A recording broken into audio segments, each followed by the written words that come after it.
Bonjour Saïd, je voulais vous poser Bonjour. une question en fait assez simple, Oui, mais on n'a pas souvent des réponses précises à ce sujet, donc j'attends vos lumières pour m'éclairer à ce sujet. je vous en prie, je vous écoute. À propos du mariage, Oui. en fait, je voudrais savoir s'il est légitime pour un père de refuser euh, l'union d'un prétendant avec sa fille parce Oui. que le prétendant est encore en études, malgré le fait qu'il dispose de ressources financières suffisantes pour la prendre en charge. Mhm. D'accord, je vous explique. Au niveau de, concernant l'autorisation du père pour le mariage d'une fille, c'était exactement le thème de la première question du live que j'ai fait il y a 2 semaines. J'en ai parlé de manière détaillée. Maintenant aussi, je vous explique. Mais vous pouvez voir ce live aussi que j'ai publié j'ai diffusé il y a 2 semaines.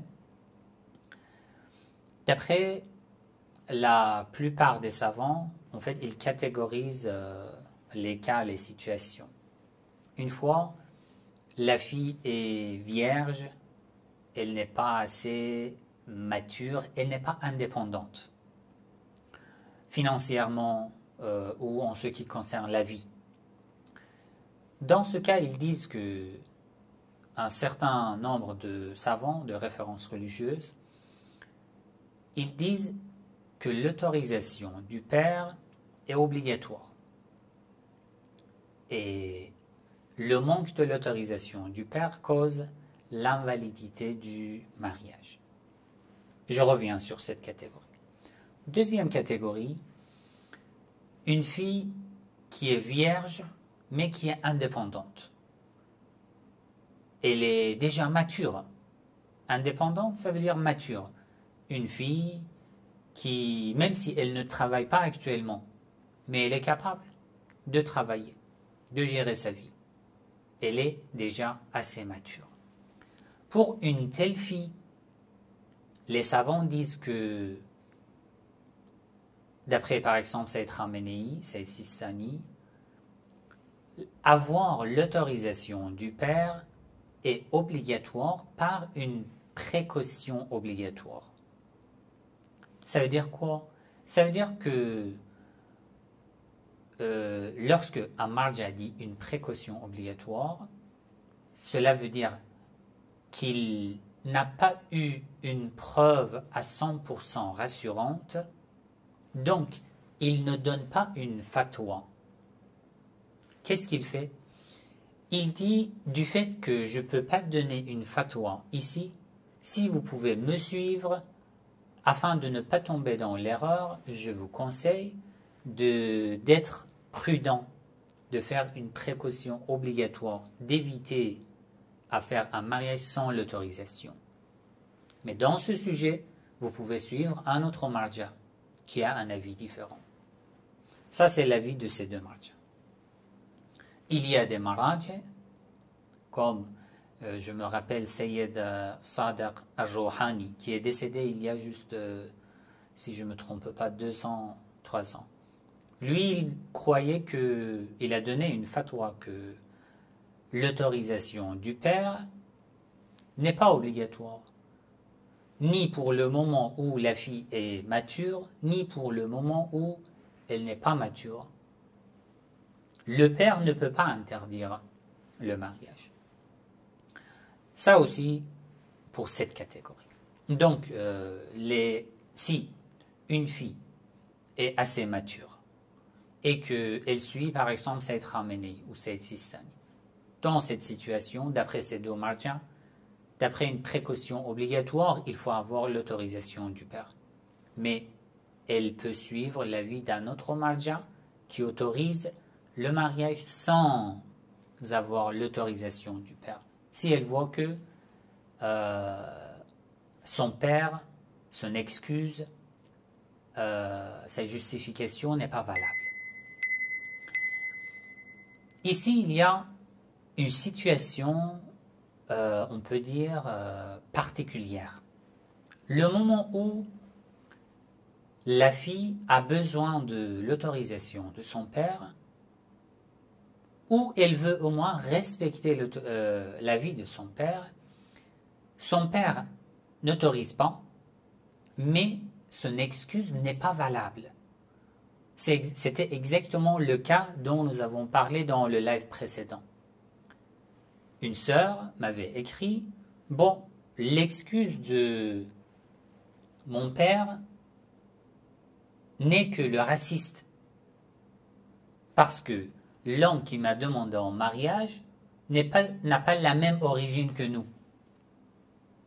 Donc, mon père n'autorise pas. Mon père préfère un homme non chiite qui a la même origine que nous,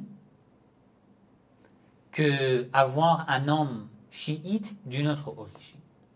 Dans ce genre de situation, les savants disent que si l'empêchement de la part du père n'est pas logique, n'est pas valable, et que la fille a besoin de se marier, va tomber dans le haram, là, il n'y a pas de problème. Elle peut ne pas suivre l'avis de son père.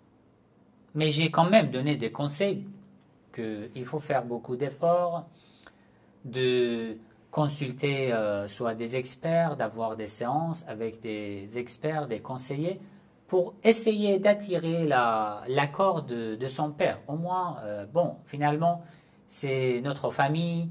Nous ne pouvons pas toujours interrompre le lien, la relation, et il faut vivre en paix déjà. Émotionnellement, nous aurons besoin de la présence de nos parents et tout. Donc, nous avons besoin de garder déjà cette relation. Il y a des solutions, on peut parler, surtout, bon, une partie de ce que je fais dans les séances de la thérapie. Il y a des jeunes, ils veulent se marier, et il y a des parents qui empêchent, qui mettent toujours des limites, des obstacles, à cause de leur culture, de leurs coutumes, au lieu de suivre, on peut dire, la religion, les règles de la religion, ils suivent leur culture. Alors que ça, c'est pas correct. Mais bon, quand même, nous pouvons essayer de leur parler, d'essayer d'échanger un peu pour pouvoir les faire convaincre petit à petit que les enfants, leurs enfants, sont déjà matures, ils sont devenus indépendants et qu'ils peuvent avoir leur propre vie. Les parents, normalement, doivent être des conseillers et non des autoritaires. Des conseillers. J'ai une expérience, j'ai vécu ma propre vie, j'ai gagné beaucoup d'expérience, d'accord, mais l'expérience que j'ai eue, bien sûr, cette expérience est une richesse, mais c'est une expérience d'après ma vision dans la vie. Ça peut être à 100% vrai, ça peut être un pourcentage vrai ou faux, un mélange entre ces deux. Je ne peux pas imposer mon avis sur l'avis de mes enfants. D'accord, j'ai eu beaucoup d'expériences, mais ceci ne veut pas dire que je suis infaillible. Donc, je dois être un conseiller. Je dois être à l'écoute. Je dois écouter plus que parler dans mon comportement à l'égard de mes parents. Un conseiller, oui, je vois ce signe, ma fille, mon fils, ces signes t'alertent que ça va poser des problèmes entre vous, ça sera compliqué après ce mariage. D'accord, moi je vois, d'après mon expérience, je t'ai averti, mais tu es libre si tu veux prendre une décision qui est contre mon avis, pas de souci. C'est ce que les parents doivent faire, d'après déjà la religion. Mais malheureusement, dans la plupart des cas, il y a des familles dans lesquelles, normalement, soit le père est autoritaire, soit la mère, où ils sont sous l'influence de beaucoup d'exigences, de nombreuses exigences qui proviennent de leur culture, sous l'influence du regard des gens, du jugement des gens et tout. Voilà, ça pose beaucoup de problèmes. Mais en tous les cas, ce que la fille peut faire, c'est ce que je viens de dire. Elle peut suivre ce que je viens d'expliquer. Est-ce que c'est clair? Oui, merci beaucoup, Sayed. Je vous en prie. Barakallahu fik.